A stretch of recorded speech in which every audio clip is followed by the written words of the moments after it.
Good morning students. बच्चों, आज मैं आपको महाभारत की प्रश्न उत्तर करवाने जा रही हूँ। आप इनको याद करेंगे यहाँ से पीडीएफ से ही, और जब आपकी कॉपीज़ आ जाएंगी आप उसमें इनको प्रश्न उत्तरों को उतार लेंगे। एक बार आपने इनको लर्न ही करना है। तो शुरू करते हैं बच्चों। आपको मैंने बोला था कि महाभारत की कथा जो है वो आप खुद रीड करते जाओगे साथ साथ। अब मैं आपको प्रश्न उत्तर करवा रही हूँ, तो ध्यान से सुनना है बच्चों। प्रश्न पहला, महाभारत की कथा किसकी देन है? उत्तर, महाभारत की कथा महर्षि पराशर के कीर्तिमान पुत्र वेद व्यास की देन है। मैं फिर से बोल रही हूँ उत्तर, महाभारत की कथा महर्षि पराशर के कीर्तिमान पुत्र वेद व्यास की देन है। अगला प्रश्न, महाभारत की कथा वेदव्यास जी ने सबसे पहले किसे कंठस्थ करवाई? महाभारत की कथा वेदव्यास जी ने सबसे पहले अपने पुत्र शुकदेव को कंठस्थ करवाई। महाभारत की कथा वेदव्यास जी ने सबसे पहले अपने पुत्र शुकदेव को कंठस्थ करवाई। अगला प्रश्न नंबर तीसरा, महाभारत की कथा किस राजा से प्रारंभ हुई? उत्तर देखिए, महाभारत की कथा महाराजा शांतनु से प्रारंभ हुई। महाभारत की कथा कहाँ से प्रारंभ हुई? महाराजा शांतनु से प्रारंभ हुई। अगला चौथा प्रश्न, महाराजा शांतनु की पत्नी का क्या नाम था? महाराजा शांतनु की पत्नी का नाम गंगा था। महाराजा शांतनु की पत्नी का नाम क्या था? गंगा था। आगे पांचवा प्रश्न देखिए बच्चों, महाराजा शांतनु ने अपनी पत्नी को क्या वचन दिया? महाराजा शांतनु ने अपनी पत्नी को क्या वचन दिया? देखिए उत्तर, महाराजा शांतनु ने गंगा को वचन दिया था कि वह कभी भी कोई प्रश्न नहीं करेंगे। उत्तर फिर से देखिए, महाराजा शांतनु ने गंगा को वचन दिया था कि वह उनसे कभी भी कोई प्रश्न नहीं करेंगे। अगला प्रश्न देखिए बच्चों, प्रश्न नंबर छठा प्रश्न देखिए, गंगा ने अपने कितने पुत्र नदी में बहा दिए? गंगा ने अपने 7 पुत्रों को नदी में बहा दिया। उत्तर क्या है? गंगा ने अपने 7 पुत्रों को नदी में बहा दिया। आगे 7वां प्रश्न देखिए बच्चों, गंगा के 8वें पुत्र का क्या नाम था? गंगा के 8वें पुत्र का नाम देवव्रत था। गंगा के 8वां पुत्र कौन था? देवव्रत।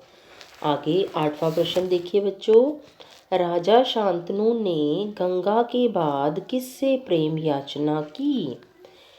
राजा शांतनु ने गंगा के बाद केटवराज की पुत्री सत्यवती के साथ प्रेम याचना की। किससे की थी उन्होंने? गंगा के बाद उन्होंने प्रेम याचना केटवराज की पुत्री सत्यवती के साथ। अगला प्रश्न जानिए बच्चों, प्रश्न नंबर 9वां, राजा शांतनु से केटवराज ने क्या प्रश्न पूछा? उत्तर, केटवराज बोले, आपके बाद हस्तिनापुर के राज सिंहासन पर मेरी पुत्री का बेटा ही बैठेगा। केटवराज क्या बोले? केटवराज बोले कि आपके बाद हस्तिनापुर के राज सिंहासन पर कि जो उनकी बेटी है सत्यवती, उनका पुत्र ही बैठेगा। अगला प्रश्न नंबर 10वां, 10th क्वेश्चन देखते हैं बच्चों, देवव्रत ने क्या प्रतिज्ञा की? देवव्रत ने क्या, देवव्रत कौन था, गंगा का 8वां पुत्र। तो देवव्रत ने क्या प्रतिज्ञा की, जानिए। देवव्रत ने यह प्रतिज्ञा की कि मैं जीवन भर विवाह नहीं करूँगा। देवव्रत ने क्या प्रतिज्ञा की कि मैं जीवन भर विवाह नहीं करूँगा। आगे 11वां प्रश्न देखिए बच्चों, सत्यवती के पुत्रों का क्या नाम था। सत्यवती के पुत्र कौन कौन थे। उत्तर देखिए, चित्रागंध और विचित्रवीर्य। और चित्रागंध विचित्रवीर्य। चित्रागंध और विचित्रवीर्य। बेटे यहाँ पे त्रिशूल नहीं है, च के बाद आप त्रिशूल डाल लेंगे, विचित्रवीर्य है। आगे नीचे वाले उत्तर में सही स्पेलिंग दिए हुए हैं, अब वहाँ से इसको उतार लेंगे, विचित्रवीर्य। अगला 12वां प्रश्न देखिए, धृतराष्ट्र और पांडव के पिता का क्या नाम था। धृतराष्ट्र और पांडव के पिता का क्या नाम था। धृतराष्ट्र और पांडव के पिता का नाम विचित्रवीर्य था। 12वां प्रश्न, धृतराष्ट्र और पांडव के पिता का नाम क्या था। उत्तर विचित्रवीर्य। आगे प्रश्न नंबर 13वां, किस राज्यों की कन्याओं का स्वयंवर होने वाला था। उत्तर काशीराज की। क्या है उत्तर, काशीराज की कन्याओं का स्वयंवर होने वाला था। आगे प्रश्न नंबर 14वां, 14th प्रश्न देखते हैं, स्वयंवर में सम्मिलित होने के लिए विचित्रवीर्य की तरफ से कौन आया था। उत्तर देखिए, स्वयंवर में सम्मिलित होने के लिए विचित्रवीर्य की तरफ से भीष्म पितामह आए थे। कौन आया था। उत्तर क्या है, भीष्म पितामह। प्रश्न 15वां, काशीराज की बड़ी कन्या किससे प्रेम करती थी। काशीराज की बड़ी कन्या सोबदेश के, उत्तर क्या है, सोबदेश के राजा शल्यव से। सोबदेश के राजा शल्यव से किससे प्रेम करती थी, सोबदेश के राजा शल्यव से। तपस्या, अगला प्रश्न, प्रश्न नंबर 16वां, तपस्या द्वारा अम्बा ने स्त्री रूप को छोड़कर पुरुष रूप धारण किया, उसका नाम क्या था। उत्तर क्या है, शिखंडी। क्या नाम था, शिखंडी। क्या है उत्तर 16वां, शिखंडी। आगे 17वां प्रश्न पढ़ने जा रही हूँ बच्चों, ध्यान से सुनिए। विदुर कौन थे। विदुर कौन थे, विचित्र, उत्तर क्या है, विचित्रवीर्य की रानी अंबालिका की दासी के पुत्र थे। विचित्रवीर्य की रानी अंबालिका की दासी के पुत्र थे। आगे 18वां प्रश्न, कुंती कौन थी। कुंती, उत्तर देखिए बच्चों, कुंती कौन थी। कुंती श्री कृष्ण के पितामह शूरसेन की पुत्री तथा पांडु की पत्नी थी। श्री कृष्ण के पितामह शूरसेन की पुत्री तथा पांडु की पत्नी थी। आगे 19वां प्रश्न देखिए, विदुर को प्रधानमंत्री क्यों नियुक्त किया गया था। उत्तर क्या है, क्योंकि विदुर को धर्मशास्त्र और राजनीति का अधिक ज्ञान होने के कारण। क्योंकि विदुर को धर्मशास्त्र और राजनीति का बहुत ज्ञान था, इसलिए उन्हें वहाँ का प्रधानमंत्री नियुक्त कर दिया गया था। आगे प्रश्न नंबर 20वां, पांडु का कौन सा पुत्र शारीरिक बल से अधिक बलवान था। पांडु का कौन सा पुत्र शारीरिक बल से अधिक बलवान था। उत्तर क्या है, भीम। कौन था, भीम। आगे प्रश्न नंबर 21वां देखिए बच्चों, किसने छल से भीम के भोजन में विष मिलाया था। किसने छल से, छल का मतलब धोखे से, भीम के भोजन में विष मिलाया था। दुर्योधन ने। किसने, दुर्योधन ने। आगे प्रश्न नंबर 22वां, दुर्योधन ने किसे अंग देश का राजा बनाया। उत्तर क्या है? कर्ण को। किसे अंग देश का राजा बनाया? कर्ण को। अगला प्रश्न देखिए, प्रश्न नंबर 23वां। सबसे बड़ा दानवीर कौन था? जो दान देता था, सबसे बड़ा दानवीर किसे माना जाता था हस्तिनापुर में? कर्ण को। उत्तर क्या है? कर्ण को। किसे माना जाता था? कर्ण को। आगे प्रश्न नंबर 24वां, 24th क्वेश्चन नंबर। द्रोणाचार्य को धनुर्विद्या की शिक्षा किसने दी?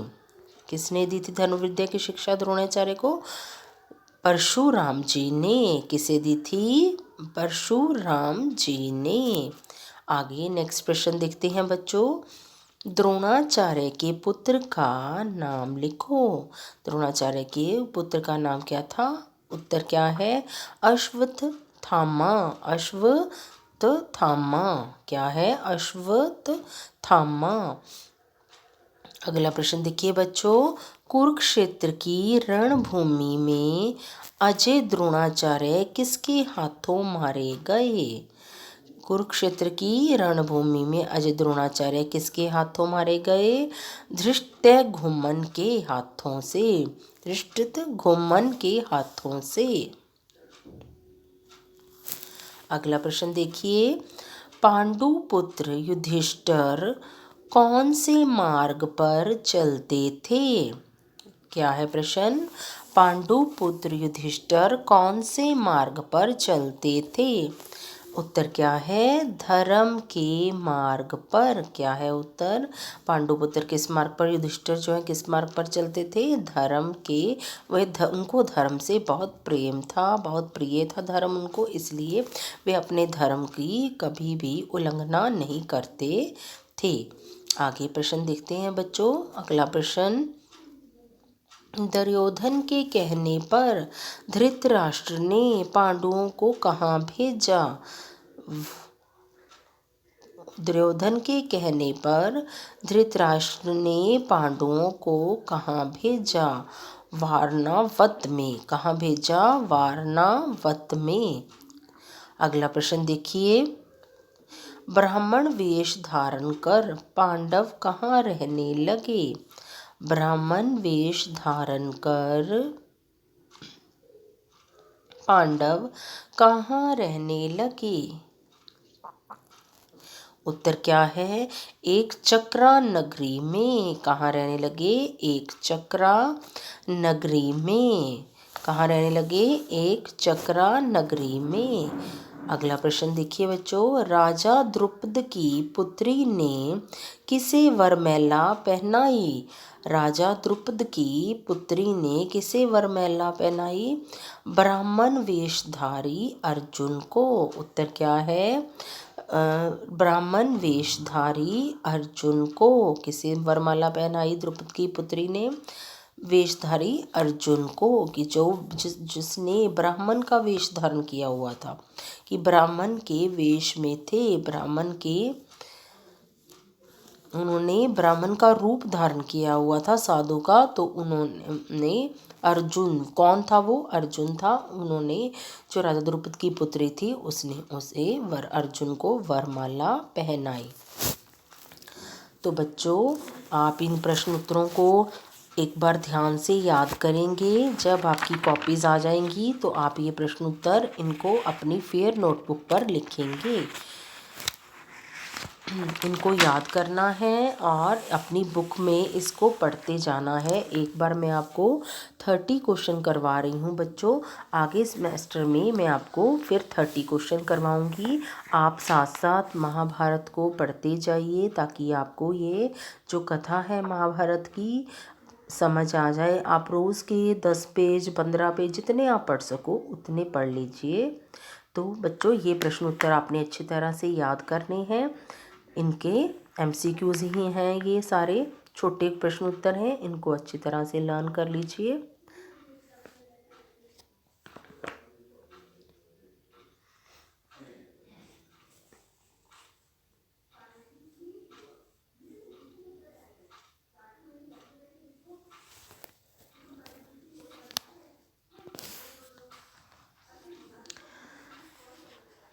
धन्यवाद बच्चों।